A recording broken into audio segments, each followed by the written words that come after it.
नमस्कार विद्यार्थी मित्रांनो. तर आज आपण दुसऱ्या लेक्चरला सुरुवात करणार आहोत. दुसऱ्या लेक्चरमध्ये 90 दिवसाची जी सिरीज चालू केली आहे त्याच्यापैकी हे दुसरं लेक्चर असणार आहे.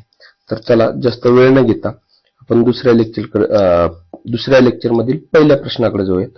पहिला प्रश्न आहे बघा, पोलीस पाटलाची नेमणूक खालीलपैकी कोणता व्यक्ती करतो? आणि ऑप्शन बघा, जिल्हा पोलीस अधीक्षक, मुख्य कार्यकारी अधिकारी, प्रांत अधिकारी आणि तहसीलदार. तर याचं योग्य उत्तर काय असणार आहे? प्रांत अधिकारी. कोण करते? प्रांत अधिकारी. म्हणजे पोलीस पाटलाची नेमणूक कोण करते? सरळ सरळ आहे, तर त्याचं उत्तर काय असणार आहे? प्रांत अधिकारी. आता या ठिकाणी आणखी काय लक्षात ठेवायचं मित्रांनो, तर तहसीलदार सुद्धा पोलीस पाटलाची नेमणूक करते. मात्र याच्यापूर्वी जर एक शब्द असेल, तो शब्द कोणता? तर हंगामी पोलीस पाटलाची नेमणूक कोण करते? काय म्हणले? हंगामी पोलीस पाटलाची नेमणूक कोण करते असा जर प्रश्न आला तर त्याचं उत्तर काय द्यावं लागणार आपल्याला? तहसीलदार करतो. हे तिथं आपल्याला लक्षात ठेवणं गरजेचं आहे. पोलीस अधीक्षक आणि मुख्य कार्यकारी अधिकारी यांचा संबंध पोलीस पाटलाशी नसतो. मात्र पोलीस अधीक्षकाचा संबंध कधी येतो? तर ज्यावेळेस कायदा आणि सुव्यवस्था, काय म्हणले? कायदा आणि सुव्यवस्थेचा संबंध येईल त्यावेळेस एसपीचा संबंध म्हणजे जिल्हा पोलीस अधीक्षकाचा संबंध येतो. हे तिथं आपल्याला लक्षात ठेवणं आवश्यक आहे. आता पोलीस पाटलाबद्दल जर बघायचं झालं तर पोलीस पाटील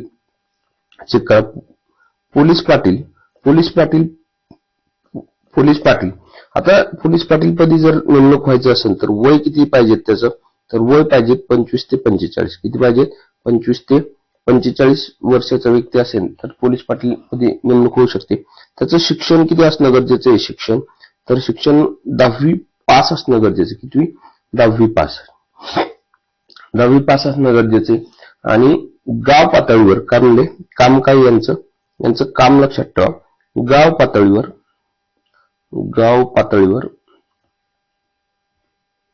कायदा आणि सुव्यवस्था, काय म्हणले? कायदा आणि सुव्यवस्था राखण्याचं कार्य कोण करत असेल तर तो करतो पोलीस पाटील. कायदा आणि सुव्यवस्था राखण्याचं कार्य कोण करतात? तर पोलीस पाटील करतात. एवढं आपल्याला त्याच्या संदर्भात लक्षात ठेवणं गरजेचं आहे. नेमणूक लक्षात ठेवा, नेमणूक करण्याचा अधिकारी प्रांत अधिकारी. मात्र हंगामी जर असेल, काय हंगामी पोलीस पाटील, तर हंगामी पोलीस पाटलाची नेमणूक कोण करू शकते?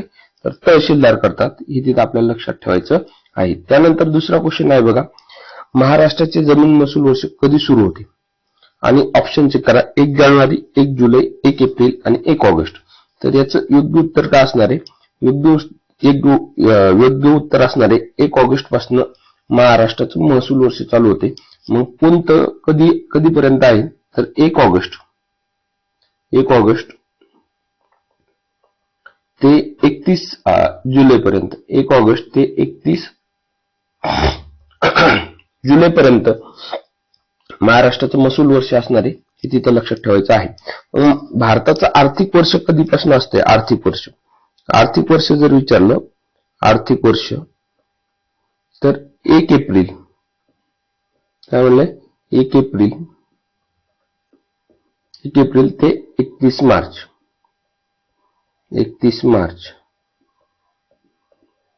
1 एप्रिल ते 31 मार्च हे काय भारताचं आर्थिक वर्ष आहे, हे लक्षात राहू द्या.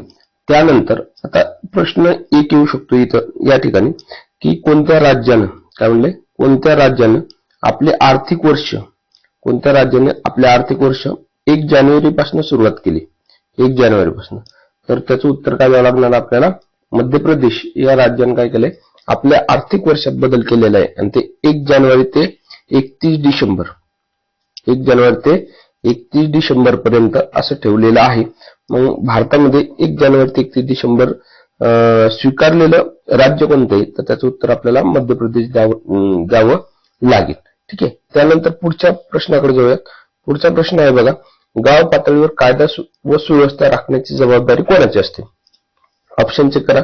सरपंच, तलाठी, ग्रामसेवक आणि पोलीस पाटील. तर याचं योग्य उत्तर काय असणार आहे? सर्वांनाच माहित झालेलं असेल. तर याचं योग्य उत्तर काय असणार? पोलीस पाटलाची असणार आहे. हे तिथं आपल्याला लक्षात ठेवायचं. आता जे बाकीचे व्यक्ती आहेत त्यांच्या संदर्भात आपण माहिती बघूया. सरपंच कोण आहे? तर गावाचा प्रथम नागरिक असतो. कोण असतो? गावाचा प्रथम नागरिक म्हणून कोण कार्य करते? प्रथम नागरिक म्हणून कोण कार्य करत असेल तर सरपंच कार्य करतात. हे लक्षात ठेवायचे. त्यानंतर गाव पातळीवर काय म्हणले? गाव पातळीवर पिकाची आणेवारी ठरवण्याचा अधिकार कोणाचा असेल? आणेवारी ठरवण्याचा अधिकार कोणाचा असेल? तर तो तलाठ्याचा आहे. हे तिथं लक्षात ठेवा. दुसरी गोष्ट ग्रामसेवकासंदर्भात लक्षात ठेवायचं आपल्याला, जन्म मृत्यूची नोंद करणारा अधिकारी. जन्म मृत्यूची नोंद करणारा अधिकारी कोण असेल? तर तो हे ग्रामसेवक. दुसरी गोष्ट, ग्रामपंचायतीचा सचिव म्हणून कोण कार्य करते? ग्रामपंचायतीचा सचिव म्हणून कोण कार्य करते? तर त्या ठिकाणी सुद्धा लक्षात ठेवा, ग्रामसेवक हे ग्रामपंचायतीचे सचिव म्हणून कार्य करतात. आणि सर्वात महत्वाची गोष्ट लक्षात ठेवायची की बालविवाह, काय म्हणलंय? बालविवाह प्रतिबंधक अधिकारी म्हणून, प्रतिबंधक अधिकारी म्हणून कोण कार्य करत असेल? प्रतिबंधक अधिकारी म्हणून कोण कार्य करत असेल? तर त्या ठिकाणी ग्रामसेवक कार्य करतो. म्हणजे गाव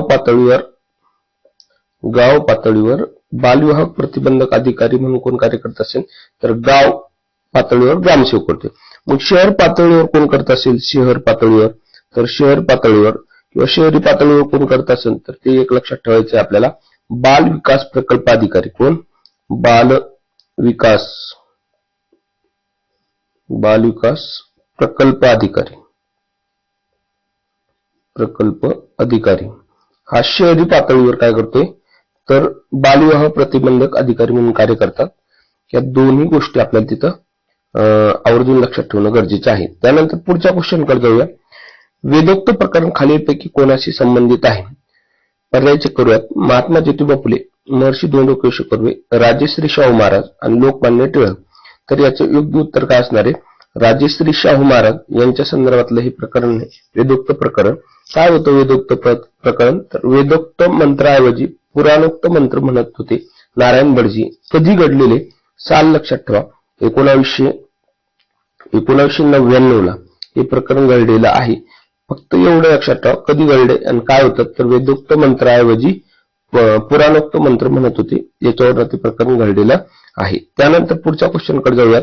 लालबहादूर शास्त्री यांचे समाधीस्थळ खालीलपैकी कोणत्या नावाने ओळखले जाते? लालबहादूर शास्त्री यांचे समाधीस्थळ कोणत्या नावाने ओळखले जाते? तर पर्याय चेक करूयात. किसान घाट, शांतिवन, विजय घाट आणि शक्तीस्थळ. तर याचं योग्य उत्तर काय असणार आहे? विजय घाट या नावाने ओळखले जाते. हे तिथं लक्षात ठेवणं गरजेचं आहे. आता किसान घाट या ठिकाणी कोणाचं समाधीस्थळ आहे मित्रांनो? किसान घाट इथं चौधरी चरण सिंग. कोणाचं? चौधरी चरण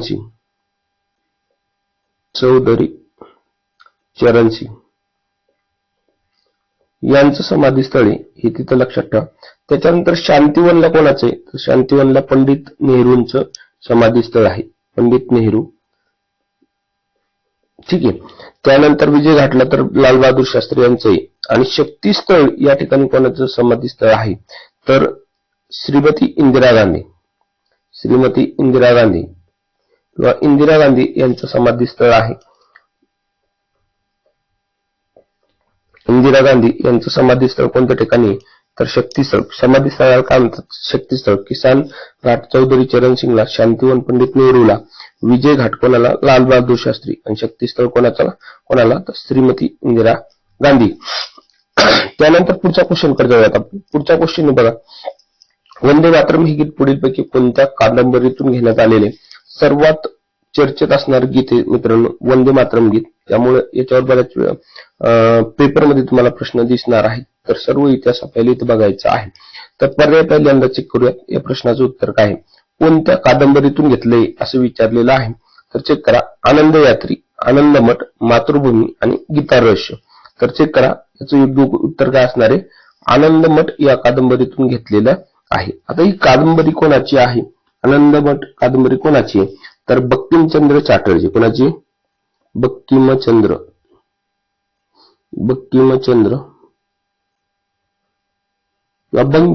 म्हणूयात किंवा बंकिमचंद्र चॅटर्जी यांची ही कादंबरी आहे. त्यानंतर कोणत्या भाषेत आहे? तर बंगाली भाषेत आहे.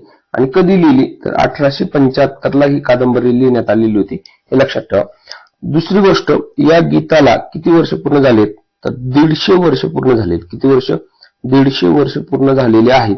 हे गीत पहिल्यांदा कुणी गायलं असं सुद्धा विचारू शकतात. गायन कोणी केलंय? गायन तर रवींद्रनाथ टागोर. कोणी केले? रवींद्रनाथ रवींद्रनाथ टागोर यांनी याचं गायन केलेलं आहे. कुठं केलेले तर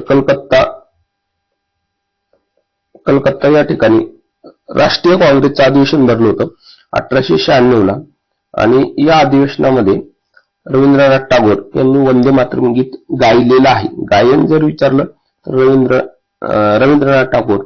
मात्र कोणी लिहिले तर बंकिमचंद्र चॅटर्जी. कोणत्या कादंबरीत आहे तर आनंदमठ कादंबरीत. कोणत्या कादंबरीत? आनंदमठ कादंबरीत आहे. चला पुढच्या क्वेश्चन कडे जाऊयात आपण. पुढचा क्वेश्चन काय आहे बघा. खालीपैकी कोणत्या खडकाचा प्रकार अग्निजन्य स्वरूपाचा नाही? त्याच्यामध्ये मग पर्याय चेक करा. ग्रॅनाइट, बेसॉल्ट, गॅब्रो आणि चुनखडी. तर याचं योग्य उत्तर काय असणार आहे? चुनखडी. चुनखडी हा कोणत्या प्रकारचा खडक आहे मित्रांनो? तर रूपांतरित खडक आहे. कोणत्या स्वरूपाचा आहे? रूपांतरित स्वरूपाचा खडक आहे. रूपांतरित स्वरूपाचा खडक आहे. हे तिथं आवर्जून लक्षात ठेवा. बाकीचे काय आहेत तर अग्निजन्य स्वरूपाचा खडक आहे.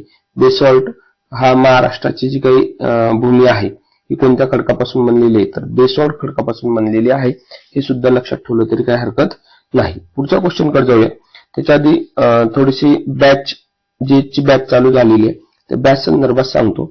निर्भय बॅच आहे आणि या बॅच मध्ये फक्त आपण काय घेणार आहे तर फक्त सामान्य ज्ञान घेणार आहे. काय?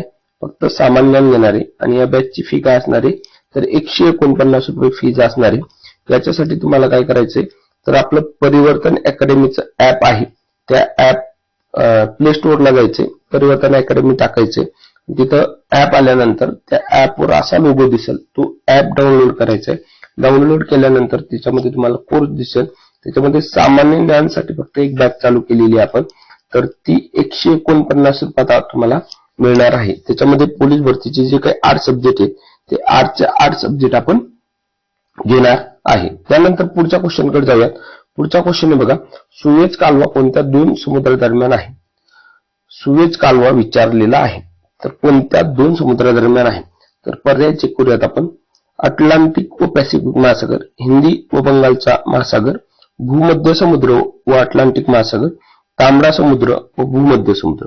याचं योग्य उत्तर काय असणार आहे तर तांबडा समुद्र व भूमध्य समुद्र हे राहणार. याचं योग्य उत्तर. कधी कधी लाल समुद्र सुद्धा म्हणतात. काय म्हणतात? लाल समुद्र. तांबड्या समुद्राला लाल समुद्र सुद्धा म्हणतात. लाल समुद्र आणि भूमध्य समुद्र हे तिथं लक्षात ठेवायचं. आता सुएझ कालव्या संदर्भात लक्षात ठेवायचं. कोणत्या देशात आहे? देश जर विचारला तर इजिप्तमध्ये. कोणत्या देशात आहे? इजिप्त या देशात आहे. दुसरी गोष्ट सर्वात मोठा म्हणजे जगातला सर्वात मोठा मानवनिर्मित कालवा आहे. मानवनिर्मित कालवा आहे. कोणता कालवा तर सुएझचा कालवा. त्यानंतर कोणत्या दोन खंडांना जोडतो असं सुद्धा येऊ शकते तर युरोप आणि आशिया. कोणाला? युरोप आणि आशिया या दोन खंडाला जोडणारा कालवा आहे हे लक्षात ठेवा. आता बाकीचे जे काही आहेत बाकीच्या कालव्याच्या संदर्भात बघूयात. बाकीच्या याच्या संदर्भात बघूयात. बाकीचे अटलांटिक व पॅसिफिक महासागर यांच्या दरम्यान कोणता कालवा असेल? अटलांटिक व पॅसिफिक महासागराच्या दरम्यान पनामाचा कालवा आहे. कोणता आहे? पनामाचा कालवा आहे. हा अमेरिकेतला कालवा आहे. हे तिथं लक्षात ठेवायचं आहे. हिंदी व बंगालच्या उपसागरादरम्यान कोणताही कालवा नाही. भूमध्य समुद्र आणि अटलांटिक महासागर यांच्या दरम्यान काय तर जिब्राल्टरची खाडी. कोणती खाडी आहे? जिब्राल्टर.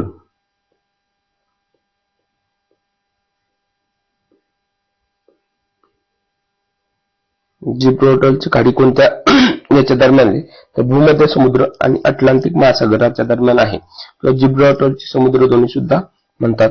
हे तिथं लक्षात ठेवायचं आहे. त्यानंतर पुढच्या क्वेश्चन कडे जाऊयात आपण. पुढचा क्वेश्चन आहे बघा. चुकीची जोडी ओळखा. या साईडला तुम्हाला देश दिलेले आहेत आणि या साईडला त्या देशाच्या राजधानी दिलेल्या आहेत. तर याच्यापैकी कोणत्या देशाची राजधानी चुकीची आहे अशा स्वरूपाचा तो क्वेश्चन आहे. तर चेक करूयात आपण. अमेरिका वॉशिंग्टन डीसी बरोबर आहे. चीन बीजिंग हे पण बरोबर आहे. ऑस्ट्रेलियाची राजधानी सिडनी तर हे चुकीचं आहे. तर ऑस्ट्रेलियाची राजधानी कोणती आहे? कॅनबेरा. ऑस्ट्रेलियाच्या राजधानीचे नाव काय तर कॅनबेरा.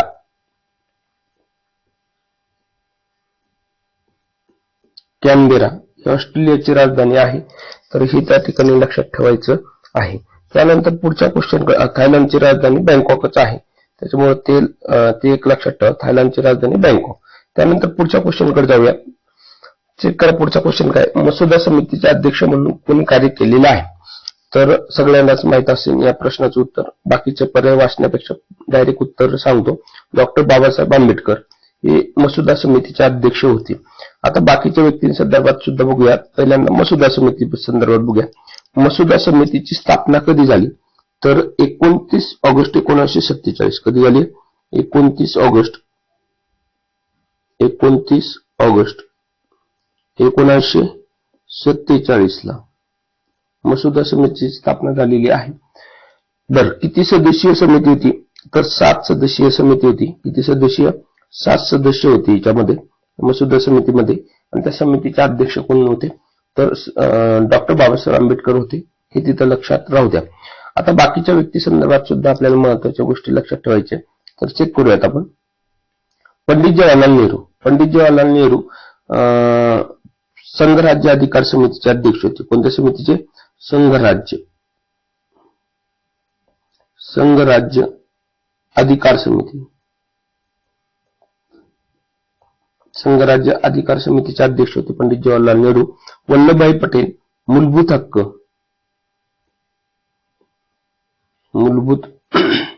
हक्क व अल्पसंख्याक विषयक समिती होती.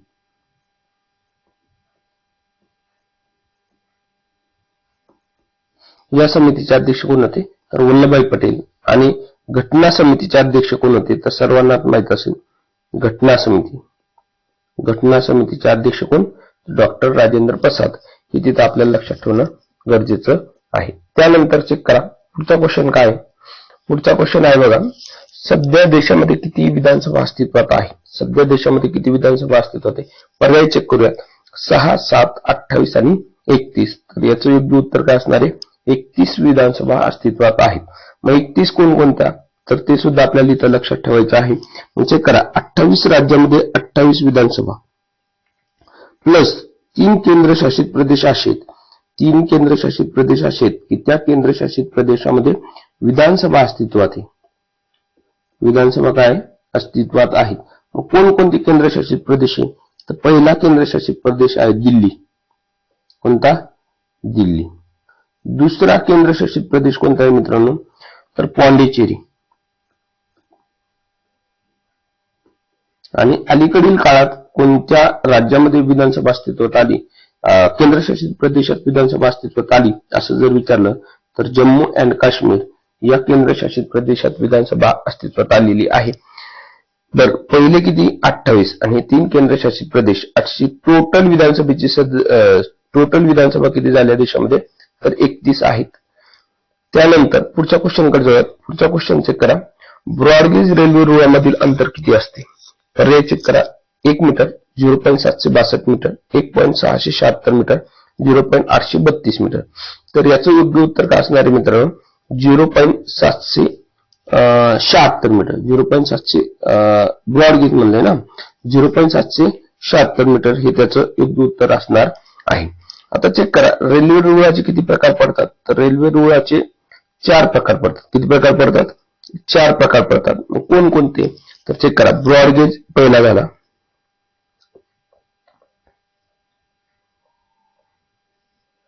ब्रॉडगेज, ठीक आहे. दुसरा मीटर गेज. त्यानंतर नॅरो गेज. त्यानंतर स्टँडर्ड गेज.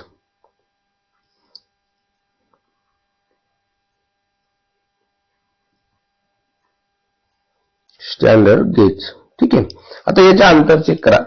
ब्रॉडगेजचं अंतर किती असते? तर 1.676 मीटर. 676 मीटर. दुसरं मीटर गेज मध्ये 1 मीटरचं अंतर असणार आहे, हे तिथं लक्षात राहू द्या. त्यानंतर नॅरो गेजचं सुद्धा विचारतात. तर 0.762. काय लक्षात ठेवायचं? 0.762 मीटर हे त्याच्यातलं अंतर असणार आहे. आणि स्टँडर्ड गेज मध्ये काय असणार आहे? तर 1400 1435 मिलीमीटर मध्ये अंतर आहे, हे तिथं लक्षात ठेवायचं.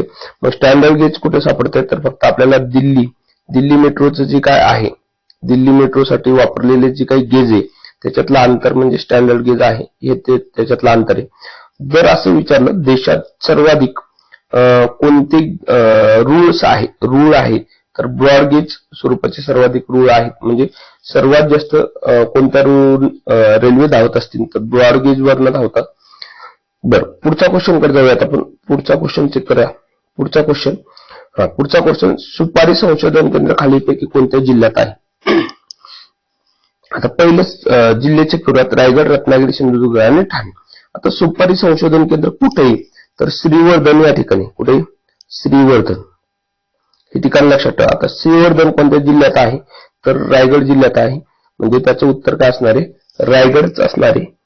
त्यानंतर पुढच्या क्वेश्चन कडे जाऊयात. पुढचा क्वेश्चन आहे बघा, त्याआधी बॅचच्या बद्दल सांगतो. आपल्या 2 ऑनलाईन बॅच आहेत. तर ह्या बॅच घेण्यासाठी तुम्हाला प्ले स्टोअरला जाऊन परिवर्तन अकॅडमीचं ऍप डाउनलोड करावं लागेल. ते ऍप डाउनलोड केल्यानंतर जीएचची एक बॅच आहे. जीएचच्या बॅचची फी आपण 149 रुपये ठेवलेली आहे आणि मराठीची सुद्धा आपण स्पेशल स्वरूपाची एक बॅच चालू केलेली आहे आणि त्या बॅचची फी किती ठेवलेली आहे, तर 999 रुपये ठेवलेली आहे. या दोन्ही बॅच जर तुम्हाला घ्यायच्या असतील किंवा यापैकी कोणती एक बॅच घ्यायची असेल तर प्ले स्टोअरला जाऊन काय करू शकता तुम्ही, परिवर्तन अकॅडमीचा ऍप डाउनलोड करायचे आणि त्याच्यामध्ये या बॅच परचेस करायच्या आहेत. चला पुढच्या क्वेश्चन कडे जाऊया. पुढचा क्वेश्चन आहे बघा, महाराष्ट्रातील पहिली सहकारी तत्वावरील सूतगिरणी कोणत्या ठिकाणी चालू झाली? काय विचारले? महाराष्ट्रातील पहिली, पण कोणती? सहकारी तत्वावरील विचारलेली आहे. तर चेक करा, मुंबई, इचलकरंजी, कोल्हापूर आणि सोलापूर. आता या ठिकाणी जर विचारलं तर याचं योग्य आन्सर काय असणार आहे, इचलकरंजी. याचं योग्य आन्सर काय असणार आहे, इचलकरंजी. मात्र जर जिल्हा विचारलं मित्रांनो, जिल्हा जर तुम्हाला विचारला तर त्याचं योग्य उत्तर काय असणार आहे, कोल्हापूर. म्हणजे महाराष्ट्रातील पहिली सहकारी तत्वावरील सूतगिरणी कोणत्या जिल्ह्यात चालू झाली, तर त्याचं उत्तर काय, जिल्ह्यात जर विचारलं तर कोल्हापूर. आणि कोणत्या ठिकाणी विचारलं तर त्याचं उत्तर काय असणार आहे, इचलकरंजी. हे तिथं लक्षात ठेवायचे. बरं, आता महाराष्ट्रात पहिली कापड गिरणी कधी चालू झाली, तर 1854 ला. कधी? 1854 ला मुंबई या ठिकाणी. कुठं चालू झाली? मुंबई या ठिकाणी. कोण चालू केली, तर कावसजी नानाभाई डावर या व्यक्तींनी चालू केलेली आहे. हे तिथं लक्षात ठेवायचं आहे. त्यानंतर पुढच्या क्वेश्चन कडे जाऊयात. पुढचा क्वेश्चन चेक करा. दुसरी गोष्ट, या ठिकाणी सूतगिरण्या संदर्भात थोडस आपल्याला बघावं लागणार आहे. काय बघावं लागणार आहे, चेक करा. जिल्हा झाला कोल्हापूर. आता जर असं विचारलं देशातील तर झालंच, मग हिचं नाव सुद्धा आपल्याला विचारू शकतात. तर नाव लक्षात ठेवा, कोल्हापूर जिल्हा. नाव काय, कोल्हापूर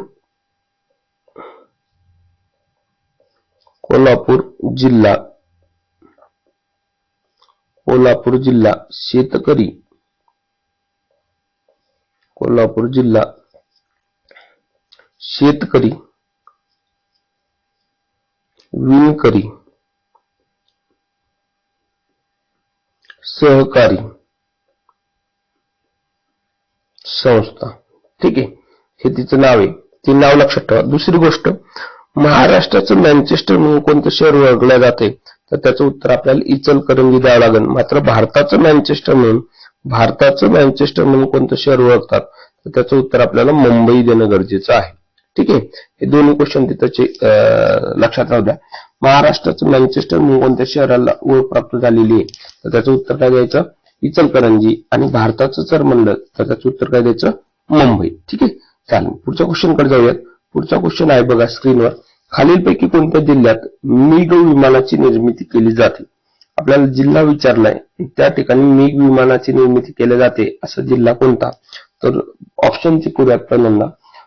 छत्रपती संभाजीनगर, पुणे, नाशिक आणि अहिल्यानगर. तर याचं योग्य उत्तर काय असणार आहे, नाशिक या ठिकाणी मिग विमानाची निर्मिती केली जाते. बरं, विमानाचा शोध कोणी लावलाय? विमानाचा शोध विमान, मी विमान म्हणत नाही तर विमानाचा शोध म्हणतोय. तर विमानाचा शोध लावलाय राईट बंधूंनी. कोणी लावलाय? राईट बंधूंनी. अमेरिकेमध्ये दोन भाऊ होते, त्या दोन भावांनी हा शोध लावलेला आहे. राईट बंधूंनी विमानाचा शोध लावला. त्यानंतर पुढचा क्वेश्चन जाऊयात आपण.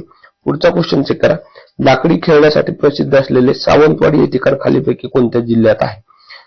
ऑप्शन चेक करा. रत्नागिरी, 2 नंबर रायगड, 3 नंबर सिंधुदुर्ग आणि 4 नंबर गडचिरोली. तर याचं योग्य उत्तर काय असणार आहे? सिंधुदुर्ग. याचं योग्य उत्तर काय असणार आहे? सिंधुदुर्ग. त्या पद्धतीने लक्षात ठेवा. म्हणजे लाकडी खेळण्यासाठी प्रसिद्ध असणारं ठिकाण कोणतं? तर सावंतवाडी. हे सुद्धा लक्षात ठेवायचंय. त्यानंतर पुढचा क्वेश्चन चेक करूयात. पुढचा क्वेश्चन काय तर चेक करा. समुद्रधोनी म्हणजे काय? समुद्रधोनी म्हणजे काय? जमिनीत घुसलेल्या समुद्राचा अरुंद भाग, दोन सागरांना जोडणारा समुद्री जलाचा अरुंद भाग, तिन्ही बाजूने जमिनीचा असलेला भाग, यापैकी नाही. तर याचं योग्य उत्तर काय असणार आहे?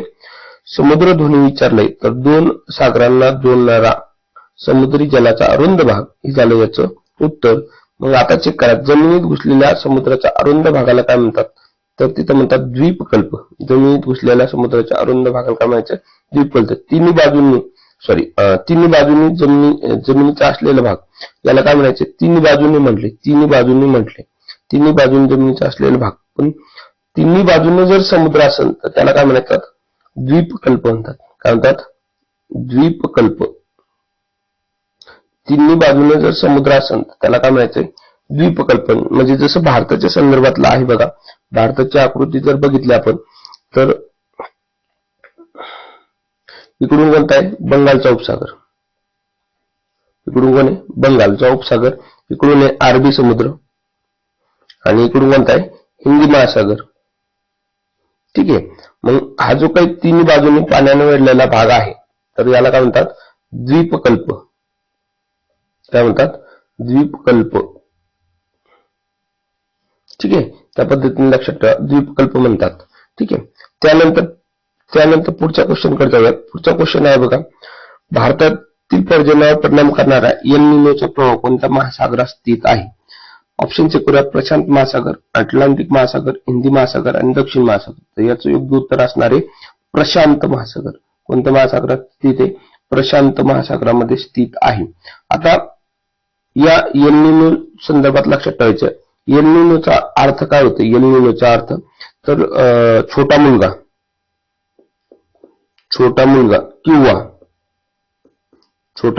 किंवा बालेशू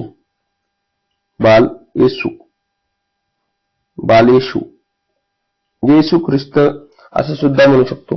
तर जगभरातील हवामानावर परिणाम करणारा कोणता प्रवाह आहे? तर एल निनोचा प्रवाह आहे. आणि तो कोणत्या महासागरात आहे? प्रशांत महासागरात आहे. एवढंच त्या संदर्भात लक्षात ठेवायचं आहे. त्यानंतर पुढचा क्वेश्चन बघा. भारताचा राष्ट्रीय खेळ असलेला हॉकी खेळातील स्टिकची लांबी किती असते? स्टिकची लांबी आपल्याला विचारलेली आहे. तर 70 सेंटीमीटर, 65 ते 70 सेंटीमीटर, 89 ते 95 सेंटीमीटर, 95 ते 100 सेंटीमीटर. तर याचं योग्य आन्सर काय असणार मित्रांनो? पर्याय क्रमांक 3, 89 ते 95 सेंटीमीटर असणार आहे. आता हॉकी हा भारताचा राष्ट्रीय खेळ. काय म्हणले? भारताचा राष्ट्रीय खेळ आहे हॉकी. बर, दुसरी गोष्ट, हॉकी खेळामध्ये किती खेळाडूंचा समावेश असतो? हॉकी खेळामध्ये किती खेळाडू असतात? तर 11 खेळाडू असतात. किती असतात? 11 खेळाडू. आणि हॉकीचे जादूगार म्हणून कोणाला ओळखले जाते? हॉकीचे जादूगार तर मेजर ध्यानचंद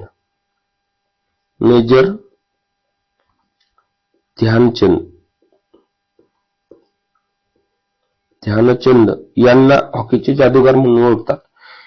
ठीक आहे. चालेल. चला पुढच्या क्वेश्चन कडे जाऊया. पुढचा क्वेश्चन बघा. महाराष्ट्र राज्यातील सर्वात मोठा जलविद्युत प्रकल्प कोणता आहे? महाराष्ट्र राज्यातील सर्वात मोठा जलविद्युत प्रकल्प चेक करा. जायकवाडी, उजनी, कोयना आणि यापैकी नाही. तर पर्याय क्रमांक 2 म्हणजे कोयना जलविद्युत प्रकल्प हा महाराष्ट्रातला सर्वात मोठा जलविद्युत प्रकल्प आहे. बर, आता चेक करा. या ठिकाणी महाराष्ट्रातला पहिला जलविद्युत प्रकल्प कोणता असेल? तर खोपोली. कोणता असणार आहे? खोपोली हा महाराष्ट्रातला. खोपोली. खोपोली हा महाराष्ट्रातला पहिला जलविद्युत प्रकल्प आहे. कोणत्या जिल्ह्यात आहे? तर रायगडमध्ये. कुठे? रायगडमध्ये. बर, या आणखी एखादा प्रश्न विचारला याच्यावर तर कसा येऊ शकतोय? महाराष्ट्रातला पहिला खाजगी, काय म्हणलं, खाजगी जलविद्युत प्रकल्प कोणता? तर त्याचं उत्तर सुद्धा आपल्याला काय द्यावं लागेल? खोपोली. खोपोली, भिवपुरी आणि भिरा. खोपोली, भिवपुरी आणि भिरा हे तिन्ही प्रकल्प रायगड जिल्ह्यात आहे आणि कोणामार्फत चालवले जातात? तर टाटा कंपनी मार्फत चालवले जातात. म्हणजे टाटा मार्फत चालवले जातात आणि तिन्ही काय खाजगी प्रकल्प आहेत, त्यामुळे ते पण लक्षात ठेवायचे. बरं, या ठिकाणी आणखी जर प्रश्न विचारला, भारतातला पहिला जलविद्युत प्रकल्प कोणता? जलविद्युत मला लागलं, भारतातील पहिला जलविद्युत प्रकल्प कोणता? तर त्याचं उत्तर द्यावं लागतं आपल्याला शिवसमुद्रम. कोणता? शिवसमुद्रम, जो की कावेरी नदीवर आहे. कावेरी नदीवर. आणि कोणत्या राज्यामध्ये? तर कर्नाटक राज्यामध्ये. कोणत्या राज्यामध्ये? कर्नाटक राज्यात आहे. हे सुद्धा तिथं लक्षात ठेवायचं आहे. ठीक आहे, चालेल. पुढच्या क्वेश्चन कडे जाऊयात आपण. पुढचा क्वेश्चन आहे बघा. दुसरी गोष्ट या ठिकाणी हे लक्षात ठेवा, धरणात साठवलेल्या पाण्यात कोणती ऊर्जा साठवलेली असते? तर स्थितीज ऊर्जा. कोणती? स्थितीज ऊर्जा साठवलेली असते. आणि वाहत्या पाण्यात कोणती?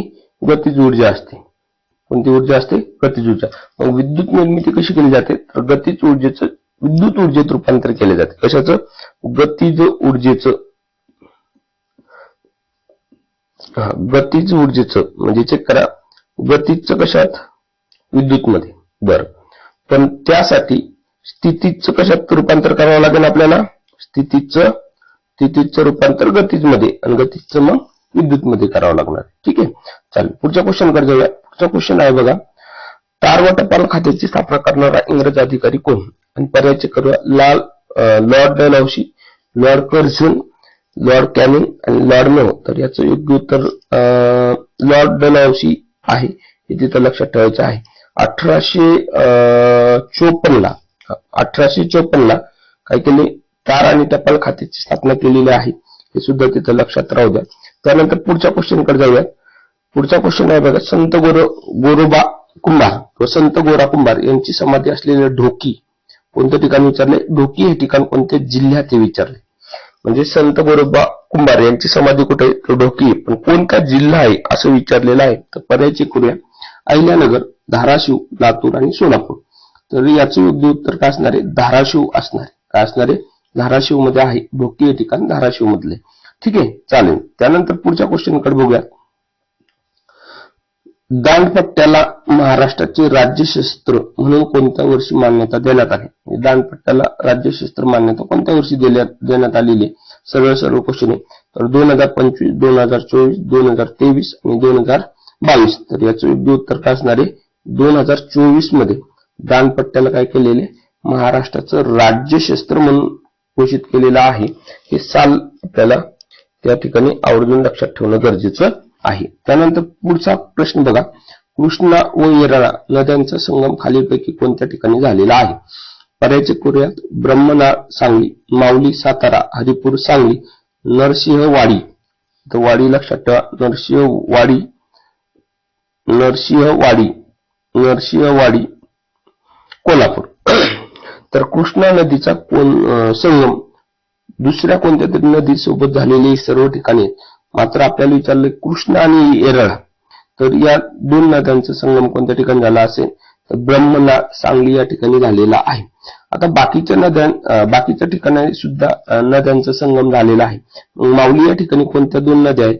तर चेक करूयात आपण. माऊली या ठिकाणी कृष्णा आणि वेण्णा. काय म्हणलंय? कृष्णा आणि वेण्णा या दोन नद्यांचा संगम झालेला आहे. हरिपूर सांगली या ठिकाणी काय? कृष्णा आणि वारणा.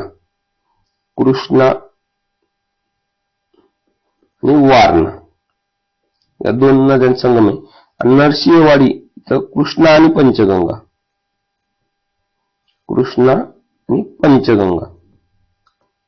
या दोन नद्यांचा संगम इथं झालेला आहे. कुठं? नरसिंहवाडी किंवा नरसोबाची वाडी सुद्धा तिथं म्हणतात. त्या पद्धतीनं लक्षात ठेवायचं आहे. त्यानंतर पुढच्या क्वेश्चन कडे जाऊया.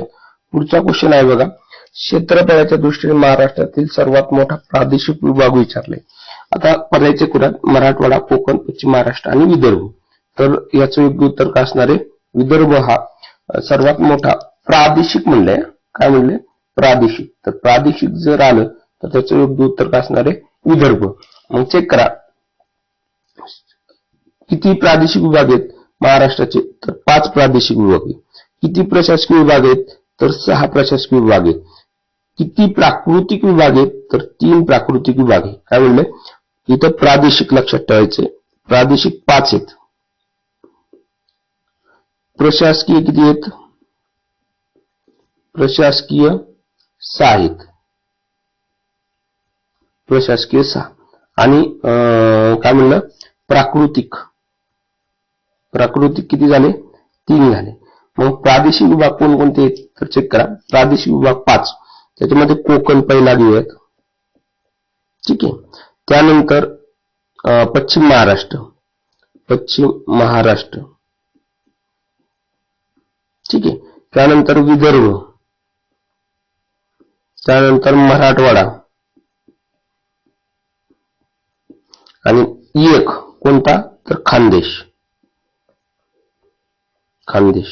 हे 5 प्रादेशिक विभाग आहेत. याच्यामध्ये किती जिल्ह्यांचा समावेश होते, तर 7. पश्चिम महाराष्ट्रात 7, विदर्भात 11, मराठवाड्यात 8 आणि खानदेशमध्ये किती? 3 जिल्ह्यांचा समावेश होते. मग त्या पद्धतीने आपल्याला लक्षात ठेवणं गरजेचं आहे.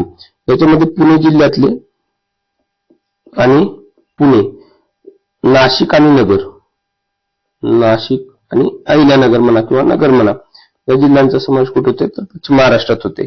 खानदेश मधले कोणकोणते 3 आहेत, तर धुळे, दुसरा नंदुरबार आणि जळगाव. ठीक आहे. दुसरी गोष्ट, प्रशासकीय विभाग किती आहेत, तर 6 आहेत. कोणकोणते ते चेक करूयात.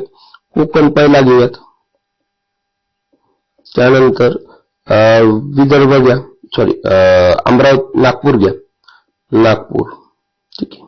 त्यानंतर छत्रपती संभाजीनगर म्हणजे मराठवाडाच घेऊया, मराठवाडा. त्यानंतर अमरावती. त्यानंतर अमरावती झालं, पुणे आणि नाशिक. हे 6 प्रशासकीय विभाग आहेत.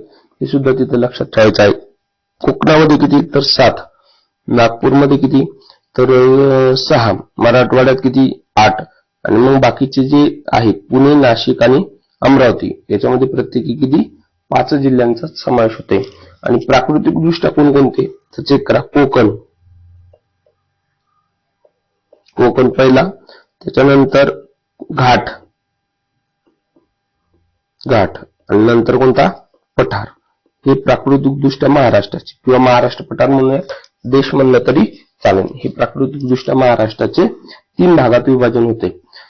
या पद्धतीनं आज आपण काय केले, तर 25 ते 24 क्वेश्चन बघण्याचा प्रयत्न केलेला आहे. असेच नवीन क्वेश्चन बघण्यासाठी आपल्या YouTube चॅनलला फॉलो करा. जर GH ची बॅच घ्यायची असेल तर ऍपवर म्हणजे प्ले स्टोअर वर जाऊन ऍप घ्या. प्ले स्टोअर वर गेल्यानंतर परिवर्तन अकॅडमीच्या नावाने ऍप घ्या आणि ऍप घेतल्यानंतर तुम्ही कोणतीही 2 पैकी कोणतीही बॅच काय करू शकता, जॉईन करू शकता. चालेल. थँक्यू. धन्यवाद.